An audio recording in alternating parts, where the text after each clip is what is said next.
नमस्कार दोस्तों। The story boom universe में आपका एक बार फिर से हार्दिक स्वागत है। यहाँ हम सिर्फ कहानियाँ नहीं सुनते, हम उन्हें अपनी कल्पना में जीते हैं।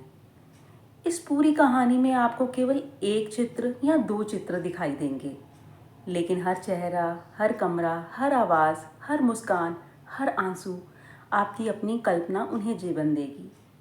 क्योंकि मेरा विश्वास है, सबसे सुंदर दृश्य वही होते हैं जो हमारी आंखें नहीं, हमारी कल्पना रचती है। अगर आप इस कहानी में नए हैं तो मैं आपको सलाह दूंगी कि एपिसोड 1 का पहला और दूसरा भाग पहले अवश्य सुनें, क्योंकि कमरा नंबर 108 का हर दरवाज़ा अगले रहस्य की चाबी है। और यदि आपको ऐसी रहस्यमयी, भावनात्मक और जीवन से जुड़ी कहानियाँ पसंद हैं तो वीडियो को लाइक कीजिए, द स्टोरी बूम यूनिवर्स को सब्सक्राइब कीजिए और इस कहानी को अपने परिवार और मित्रों के साथ अवश्य साझा कीजिए। हो सकता है आपकी तरह उनकी कल्पना भी आज एक नई दुनिया रच दे। पिछले भाग में आपने जाना, आरव ने कमरा नंबर 108 के भीतर पहला कदम रखा और उसे ऐसे संकेत मिलने लगे जो ये बता रहे थे कि 15 साल पहले जो हुआ वह पूरी सच्चाई नहीं थी। एक पुरानी तस्वीर और कुछ अनकहे शब्द आरव को उस रास्ते पर ले जा चुके हैं जहां हर जवाब एक नया रहस्य बनकर सामने आ रहा है। लेकिन क्या वह सच का सामना करने के लिए तैयार है? तो अपनी कल्पना को मुक्त छोड़ दीजिए और अपने मन में उस पुराने होटल के गलियारों को देखिए जहां हर कदम एक नया रहस्य छुपाए बैठा है।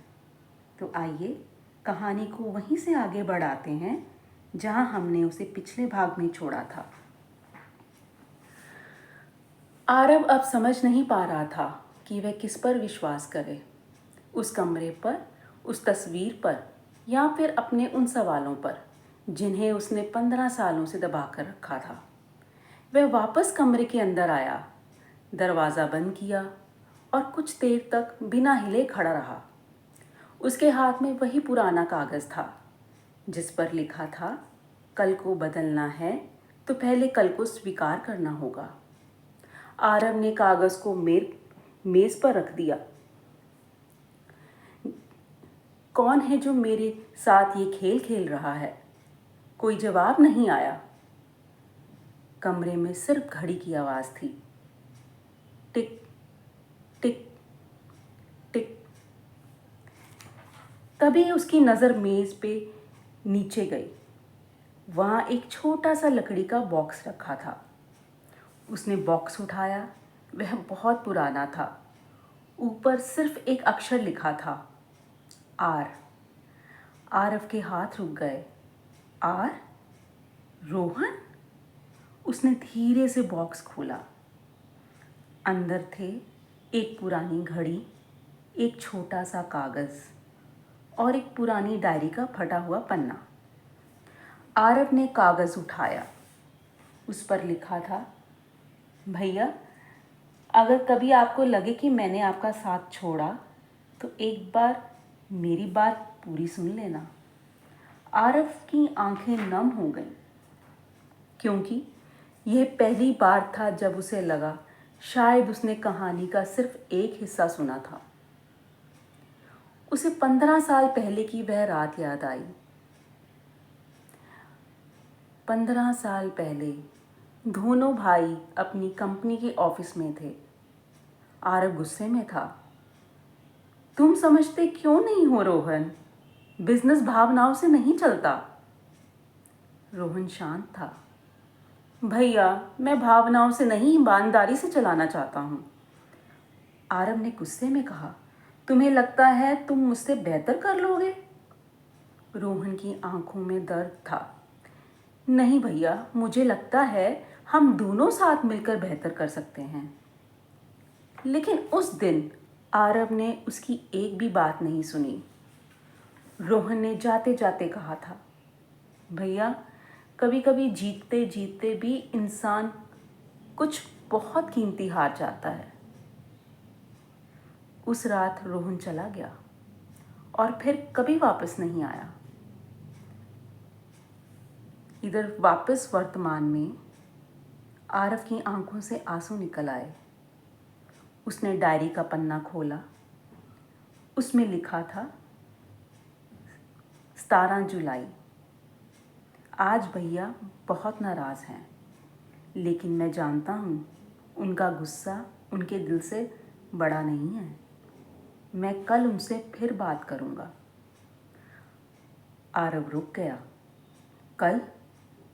लेकिन वह कल कभी आया ही नहीं, क्योंकि अगले दिन रोहन शहर छोड़ चुका था।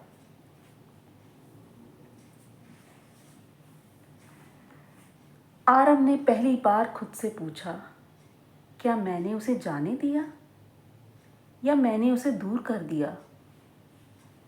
तभी कमरे में रखा पुराना टेलीफोन बजा। आरव चौंक गया। उसने धीरे से रिसीवर उठाया। कुछ सेकंड तक सिर्फ खामोशी। फिर एक आवाज़ आई, भैया। आरव के हाथ कांपने लगे। रोहन? लेकिन आवाज़ आगे नहीं आई। सिर्फ एक रिकॉर्डेड संदेश था। अगर आप यह सुन रहे हैं तो इसका मतलब है कि आप आखिरकार कमरा नंबर 108 तक पहुंच गए। आरव ने पूछा, कौन बोल रहा है? लेकिन कोई जवाब नहीं। संदेश आगे चला। कुछ सच ऐसे होते हैं जिन्हें जानने के लिए हिम्मत चाहिए होती है, और कुछ रिश्ते ऐसे होते हैं जिन्हें बचाने के लिए समय से पहले लौटना पड़ता है। फिर आवाज़ बंद हो गई। आरव धीरे धीरे फ़ोन नीचे रखने लगा। उसी समय दरवाजे पर दस्तक हुई। ठक ठक। इस बार गोविंद बाबू सामने थे। उन्होंने शांत आवाज़ में पूछा, साहब, पहली रात कैसी रही? आरव ने उन्हें देखा। अब उसके अंदर गुस्सा नहीं था। उसने पूछा, गोविंद जी, आप कौन हैं? गोविंद बाबू कुछ पल चुप रहे, फिर बोले, मैं सिर्फ इस होटल का देखभाल करने वाला हूँ साहब। आरव ने पूछा, और कमरा 108? गोविंद बाबू ने कमरे की तरफ देखा और धीरे से बोले, कुछ कमरे बनाए नहीं जाते साहब, वो बन जाते हैं जब किसी इंसान को खुद से मिलने की ज़रूरत होती है। उन्होंने जाते जाते कहा, सो जाइए साहब, कल की सुबह आपके लिए आसान नहीं होगी। दरवाज़ा बंद हो गया। आरव बिस्तर पर बैठ गया।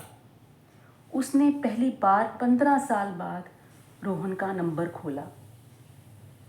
उसकी उंगली कॉल बटन पर गई, लेकिन उसने अभी भी कॉल नहीं किया, क्योंकि कुछ फैसले उंगलियों से नहीं, दिल से लिए जाते हैं।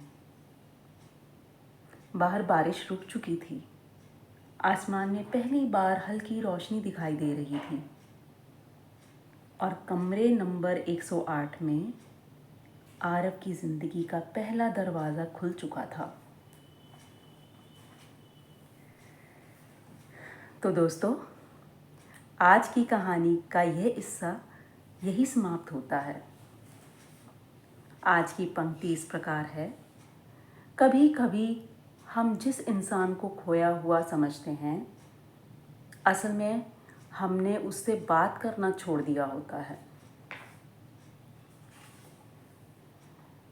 तो दोस्तों, हर कहानी में एक ऐसा मोड़ आता है जहां हमें तय करना होता है कि हम अपनी यादों से भागेंगे या उनका सामना करेंगे। आरव ने आज कमरा नंबर 108 का दरवाज़ा खोला, लेकिन असली दरवाज़ा उसके दिल के अंदर खुलना शुरू हुआ है। कई बार रिश्ते इसलिए नहीं टूटते कि प्यार ख़त्म हो जाता है, वे इसलिए टूटते हैं क्योंकि कोई एक इंसान पहले कदम का इंतज़ार करता रहता है और समय धीरे धीरे आगे बढ़ जाता है। अगर आज कहानी सुनते समय आपकी कल्पना ने अपने आप चेहरे बना दिए हों, आपने उस पुराने होटल की सीढ़ियाँ देखी हों, आरव की घबराहट महसूस की हो और कमरा नंबर 108 का दरवाज़ा अपने मन में खुलते हुए देखा हो, तो समझिए हमारी यह कहानी अपने उद्देश्य में सफल हुई। मैं केवल शब्दों का दीप जलाती हूँ और उनसे पूरी दुनिया आपकी कल्पना रोशन करती है। अगर आपको आज का यह भाग पसंद आया हो तो वीडियो को लाइक कीजिए, द स्टोरी बूम यूनिवर्स को सब्सक्राइब कीजिए और इस कहानी को उन लोगों तक भी पहुंचाइए जो कहानियाँ सिर्फ सुनना नहीं, महसूस करना पसंद करते हैं।